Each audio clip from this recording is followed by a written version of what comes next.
While the judiciary is independent, the legislative and executive branches, as well as public opinion, serve as critical checks on its power. This system of checks and balances ensures that no branch becomes too powerful, maintaining the separation of powers as outlined in the US Constitution.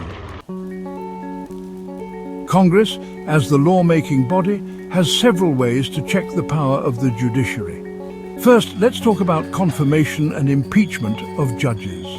The President nominates federal judges, including Supreme Court justices, but they must be confirmed by the Senate as stated in Article 2, Section 2. For example, in 2016, the Republican-led Senate refused to hold hearings for President Obama's nominee, Merrick Garland, effectively preventing his confirmation. Impeachment and removal are also significant checks. Federal judges serve for life during good behavior according to Article 3, Section 1, but Congress can remove them through impeachment. The House of Representatives can impeach or bring charges against judges with a majority vote. Then, the Senate holds the trial and can remove a judge with a 2/3 vote. For example, Judge Alcee Hastings was impeached and removed in 1989 for bribery. Another way Congress can check the judiciary is by altering the structure and jurisdiction of the courts. Congress controls the number of justices on the Supreme Court. For instance, the Judiciary Act of 1869 set the number of justices at 9, but Congress could change this. Jurisdictions stripping Congress can modify which types of cases the federal courts can hear. For example, in Ex parte Macardal in 1869, Congress removed the Supreme Court's ability to review certain habeas corpus cases. Amending the Constitution.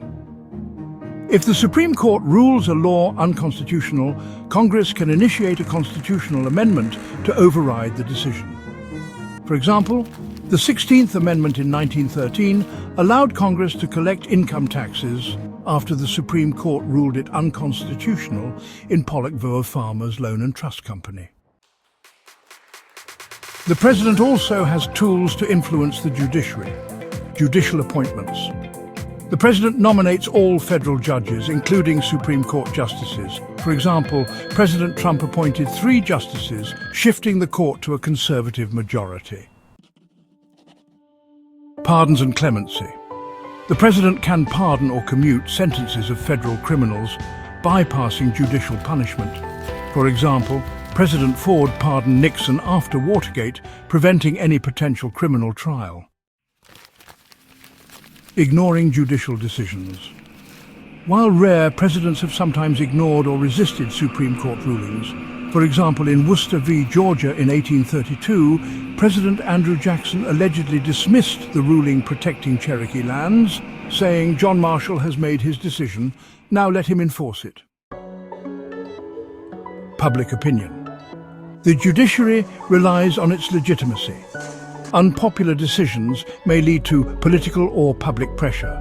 For instance, Korematsu v. United States in 1944 upheld Japanese-American internment camps but was widely condemned and later overturned. Interest groups and media influence. Organizations like the American Bar Association rate judicial nominees.